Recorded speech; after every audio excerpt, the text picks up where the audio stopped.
লেবু ক্যান্সার প্রতিরোধক হিসেবে কাজ করে। লেবুতে থাকা লেমনেট আমাদের শরীরে ক্যান্সারের যে কোষ থাকে সেটার প্রিভেন্টিভ হিসেবে কাজ করে এবং সেই কোষগুলোকে অপসারণের ক্ষেত্রে লেবু অত্যন্ত গুরুত্বপূর্ণ ভূমিকা পালন করে থাকে। তাছাড়া আমাদের শরীরে ক্যান্সারের বিরুদ্ধে প্রতিষেধক হিসেবে লেবু খুবই কার্যকরী ভূমিকা পালন করে থাকে। তাই লেবুকে ক্যান্সার প্রতিরোধক হিসেবে আমরা বিবেচনা করতেই পারি। লেবুতে পর্যাপ্ত পরিমাণে পটাশিয়াম থাকে, আর পটাশিয়াম উচ্চ রক্তচাপ নিয়ন্ত্রণে অত্যন্ত কার্যকরী ভূমিকা পালন করে থাকে। উচ্চ রক্তচাপ হার্টের বিভিন্ন ধরনের প্রবলেম সৃষ্টি করে হার্টকে ড্যামেজ করে দিতে পারে।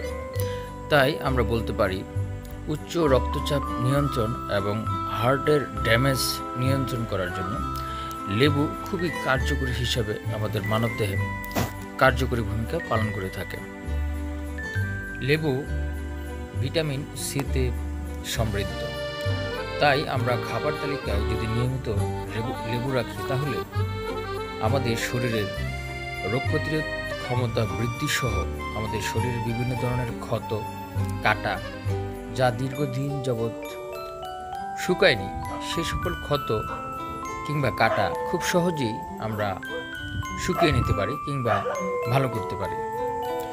লেবুর শরবত পাকস্থলীর বিভিন্ন ধরনের সমস্যা, কোষ্ঠকাঠিন্য, তাছাড়া পেট ফেঁপে যাওয়া কিংবা পেটের বিভিন্ন ধরনের পীড়া প্রতিরোধে অত্যন্ত কার্যকরী ভূমিকা পালন করে থাকে।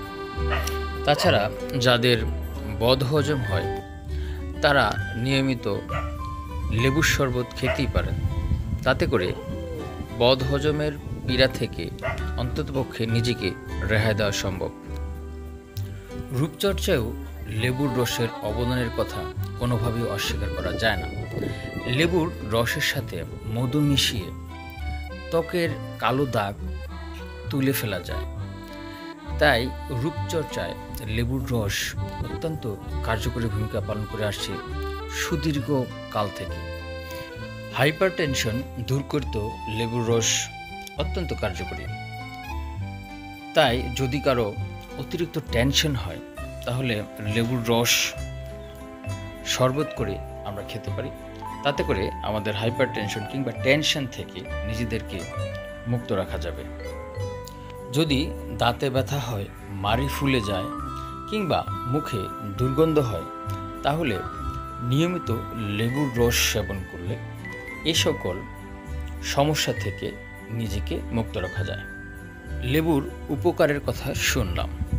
উপকারের পাশাপাশি লেবুর কিছু অপকারিতাও আছে। যদি অধিক পরিমাণের লেবুর রস পান করা হয় তাহলে গ্যাস্ট্রিকের সমস্যা হতে পারে, বুক জ্বালাপোড়ার সমস্যা হতে পারে, মাইগ্রেনের সমস্যা হতে পারে। এ সকল সমস্যাকে অতিক্রম করার জন্য পর্যাপ্ত পরিমাণ মতো লেবুর রস পান করা উচিত। কোনোভাবেই ওভারডোজ গ্রহণ করা উচিত নয়। সম্মানিত ভিউয়ার্স, আমি চেষ্টা করেছি লেবুর উপকার এবং অপকারিতা নিয়ে আপনাদের সামনে কিছু তথ্য উপস্থাপন করার জন্য। সবাইকে অসংখ্য ধন্যবাদ।